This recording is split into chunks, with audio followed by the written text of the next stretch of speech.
የካምፓስ ህይወት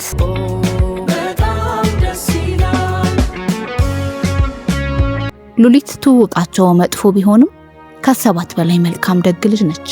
ግልጽና ችኩል ነች። በዛ ላይ ጨዋታ ታዋቂ በመሆኗ ፈገግ ታሰኘዋለች። የዶርሟ ልጆች 3 ናቸው፣ ከሷ ጋር 4። ያለሷ ካፌ አይሄዱም። ማታ ማታ ራሱ ከየሄዱበት በጊዜ ወደ ዶርም ተሰብስበው የሷን ጨዋታ ይናፍቃሉ። በቻሉት እንዳትቸገር ይረዷታል። ከቤተሰብ ገንዘብ አይላክላትም። ራሂል ከሄደች ጀምሮ እሷ ትልክላታለች። ያኔ ደግሞ ለዶርም ጓደኞቿ ትጋብዛቸዋለች። ኑ ላይፋችንን እናስተካክል ትልና ከካፌ ነፃ ቀን ይውላሉ። ከዛ ውጪ ላይብራሪ ታጠናለች። ስራ ከሌለው ከማቲያስ ጋር ታሳልፋለች። ይህ ነበር ችግሩ። የሚያስቸግራት መምህር ማቲያስ የሉሊት ፍቅረኛ ስለመሰለው ነው የሱን ውጤት ለማበላሸት እየጣረ ያለው። ምክንያቱም ሉሊት በምንም ነገር ቢያስፈራራት እንደፈለክ አርግ እንጂ እሺ አልልህም ስላለችው ነበር በማቲያስ የመጣው። ሉሊት ተነስታ ወደ መምህሩ ቢሮ ሄደች። ገና ሲያያት ፈገግ ብሎ እንደምትመጪ እርግጠኛ ነበርኩ አላት። ይኸውልህ ሚስተር፣ እኔ ውጤት ብታበላሽ ብባረር ችግር የለብኝም። ሁሉም ሰው በትምህርት ብቻ ያልፍለታል የሚል እምነት የለኝም። በዛ ላይ ጉዳይ ከኔ ነው። የኔ ቆንጆ ጉዳይ ካንቺ ነው። ከሱ ጋር ያለሽን ግንኙነት ደግሞ አልወደድኩትም።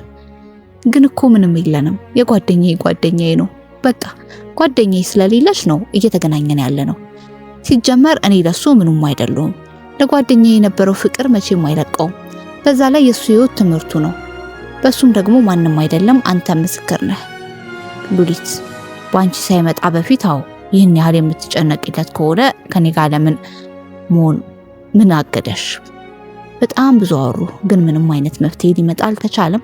አማራጭ ስታጣ እግሩ ስር ተንበረከከች። ይህን ጊዜ ነበር መምህሩ ይበልጥ ውስጥ ገብቶ ከእግሩ ስር ገፈተራትና ከነገ ወዲያ 10 ሰዓት ኳስ ሜዳው ፊት ለፊት ያለው ሆቴል እንድትመጪ፣ ከዛ ስትመጪ የማቲያስን ውጤት ይዘሽ ትመለሻለሽ አላትና በሩን ከፍቶ እንድትወጣ አመላከታት። ከወደቀችበት መሬት ልብሷን እያራገፈች ተነሳችና ክፍሉን ለቃ ወጣች። በንዴት ወርውሮ ሲዘጋ ከበስተኋላ ይሰማታል። ምን ይሻላታል? ከራሂል ጋር ወደ አዲስ አበባ መሄድ ይሻላት ነበር። እነዛ ክፉ አክስቶቿ ጋር ቢሆንም ስራ ትጀምር ነበር። ትንሽ ቤትም ተከራይታ መኖር ትችላለች። አሁን ግን ያንን ማድረግ አትችልም። የማቲያስን ህይወት አደጋ ላይ መጣል ከባድ ነው። እሷ የምትጎዳው አንዲያ ራሷን ነው። እሱ ግን የራሱን የቤተሰቡንም ተስፋ ነው የሚያጨልመው። መቼ ነው ማቲያስን ወደ ህይወቱ ያስገባችው? መቼ ነው ለደሃ ማዘን ከደሃ ጋር ጊዜ ማሳለፍ የጀመረችው? ያንን ንቀቷን ትታ አክባሪ የሆነችው መቼ ነው? በገዛ እጇ ህይወቷን እንዴት አክብደው። ከመማሪያ ህንጻው ጣራ ላይ ወጣች። ከራሂል ጋር ስፔስ ማጥናት ሲፈልጉ የሚደበቁበት ቦታ ነው። እዛ ሄዳ ቁጭ አለች። ለራሷ ጊዜ ለመውሰድ ቁጭ አለች። አይምሮ አዲስ ሐሳብ ይሰጣት ይመስል ጨረቋ ላይ አፍጥጣ አይኗን መንቀላቃታት። ስልኳን አውጥታ ለራሂል ለመደወል ሰዓቱን ስታይ መሽቷል። እጭ ከምንው መሸ አለችና ከተቀመጠችበት ተነስታ ወደ ዶርም ሄደች። መግቢያው ላይ ማቲያስ ቆሞ እየጠበቃት ነበር። ቅድም እያወራሽኝ ወዴት ሄድሽ? የሰራሁልሽን አሳይመንት ልሰጥሽ ነው። ስልክሽም አላነሳም አልሽኝ። እኔ ደግሞ ጠዋት ስራ ተረኛ ነኝ አላት። መልስ አልተመለሰችለትም። ተቀበለችው። አመሰግናለሁ፣ ትንሽ ደክሞኛል፣ ደውልልሃለሁ ብላ ስትሄድ እጇን ያዛትና ደህና ነሽ አላት። አዎ የሚል ምልክት በአንገቷ ንቅናቄ ሰጠችው። ሉሊት ሲከፋት ስትናደድ ማውራት አትችልም። ጉሮሯ ይተናነቃል እና እንባዋ ይቀድማል። እዛ ነው ሳታወራ ወደ ዶርሟ ገባች። የዶርም ልጆች እንዳያዋሯት ቴንሽን ቦክሷ መጋረጃዋን ጋርዳ በብርድ ልብስ ተሸፍና ተኛች። እንቅልፍ ግን ሊወስዳት ፈጽሞ አልቻለም። ብድግ ብላ ተነሳች። በዚህ ምሽት የሚዘጋ የግቢ ክበብ አለ።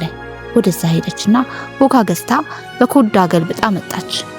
ለቶንሲል የገዛችው አሞክሳሲሊን ሰበሰበችና ልጆቹ እንዳይሰሙ ተጠንቅቃ ዘርግፋ በኮካ ወጣችው። ይህ ይሻለኛል አለች። ስትሄድ በናፍቆት የሚጠብቃት ቤተሰብ የለ ከራሂል ውጪ። እሷን በቅርቡ ትሄዳለች። መኖሯ ለሰው ጦስ ከሆነ አለመኖሯ ማንንም አይጎዳም። ከራሷ እያወራች ሰውነቷን ላማጥመቅ ጀመረ። በሰመመን ውስጥ ሆና አንድ ነገር አሰበች። ሉሊት መሞትሽ ካልቀረ ቢያንስ የማቲያስን ህይወት አታበላሽ። ሄዳ ውጤቱን መቀበል አለባት። ከዛ በኋላ እንደፈለገች ትሁን። መጋረጃዋን ገልጣ ምልክት ሰጠች። አልሰሟትም። ከዛ አልካ ተደራቢ የትኛውን ልጅ ባለ በሌለ ብርድ ልብሷን ጎተተችባት።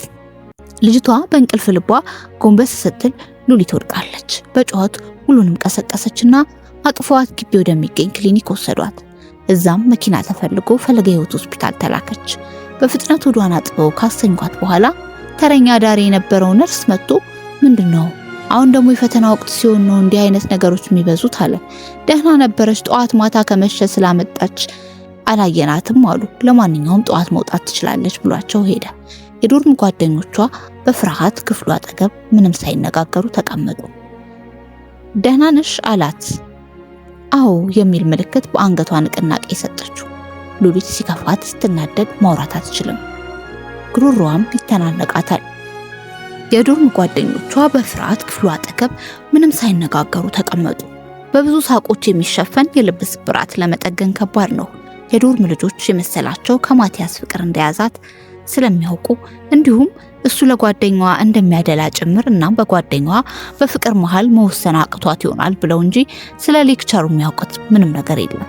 በተለያየ ጊዜ ስለ መምህሮች የሚወሩ ነገሮች ምን ያህል ቢኖሩም እገሌ እየተባባሉ በማረጋገጫ የሚያስቸግሩ ሌክቸሮች ቢኖሩም ይህ ሌክቸር ግን ማንም አይጠረጥረውም። በጣም ጎበዝ ታታሪ ተማሪዎችን ሁሉንም ከልብ የሚቀርብ ለተቸገሩት ሳይቀር የሚረዳ ቅን መምህር በመባል ይታወቃል። እናም አልጠረጠሩትም። ሉሊት ጠዋት ከሆስፒታል እንደወጣች ወደ ዶርም ከመሄድ ወደ ሌክቸሩ አለቃ ቢሮ አመራች። ቢሮ በር ላይ ስትደርስ ግን መላው ሰውነቷ እንደ በረዶ የሚያቀልጥ ነገር አየች። ሌክቸሩና የሌክቸሩ አለቃ በጣም በቅርበት እየተሳሳቁ ሲያወሩ ደረሰች። አይ አሁን ለማና ቤት በል ሁሉም አለቃው ጓደኛው ነው። ሄዳ ብትነግረው ራሱ ይስቅባት እንደሆነ እንጂ መፍትሄ የለውም። በዛ ላይ አለቃ የተባለው እንደውም ስማቸው በጥሩ ከማይነሱት ውስጥ አንዱና ዋነኛው ሆኖ ቁጭ አለ። ወደ ዶርማ ተመለሰች። ልጆች ከሆስፒታል ሲመጡ የካፌ ሰዓት ስላለፈባቸው በሲኒ ሻይ ፍርፍር በምሳቅ አድርገው ወደ ዶርማ አምጥተው እየጠበቋት ነበር። የምትሸጪው አሳይመንት ነበር ሉሊት፣ ጥሩ ሰዓት መጣሽ፣ ሻዩ አልቀዘቀዘም አሉና ቀራርበው በሉ። ልብስ ቀያረው ሁለቱ ወደ ክላስ ሄዱ። ሉሊትና አንድ ልጅ ቀሩ። ሉሊትም ልተኛ ብላ አልጋዋን ጋረደች። ለማሰብ ብላ እንጂ እንቅልፍ እንኳን የለባትም። ጓደኞቿም ዶርሙን አጸዳርታ ለማጥናት አልጋዋ ላይ ቁጭ አለች። የእውነት ፍቅር ማለት ምን ማለት ነው? የወደድነውን ሰው ባይወደን እንኳን በልባችን ውስጥ ግን ዘላለም ለመኖር መልካም ነገርን አድርጎ ማለፍ ማለት ነው ስትል ከራሷ ጋር አወራች። ቀኑ ቅዳሜ ነው። የካፌ ምሳ ስጋ ነው። ስጋ ሲሆን ከእፍታ ለመድረስ ስለሚፈልጉ ገና በር ከተከፈተ ጀምሮ ሰልፉ ስለሚኖር ቀደም ብለው ተሰለፉ። ዛሬ ዜርፎር ነው ይባላል። ስጋ ወጡ ማለቴ ባህሩ ላይ መርከቦች ለማግኘት ቀድሞ መገኘት ነው።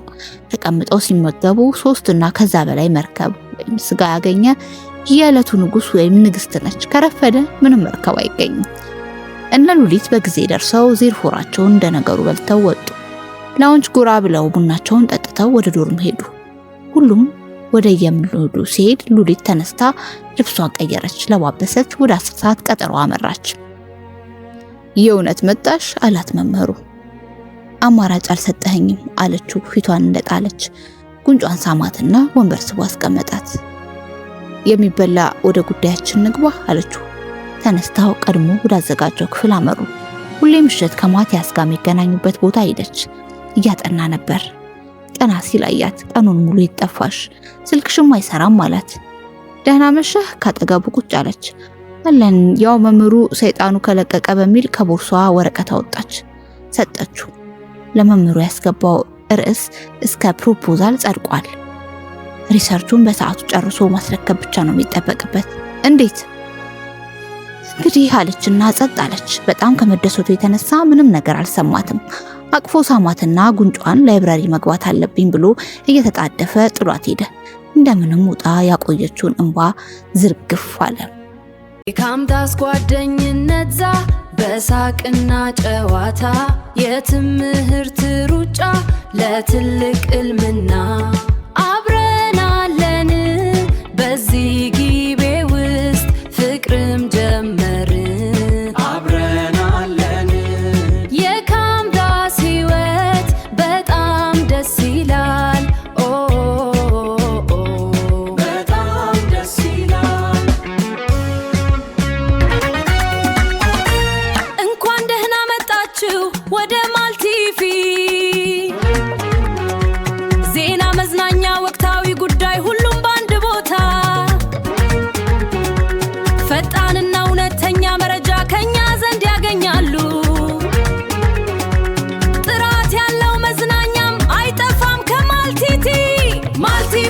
ማልቲ ፍሬሽ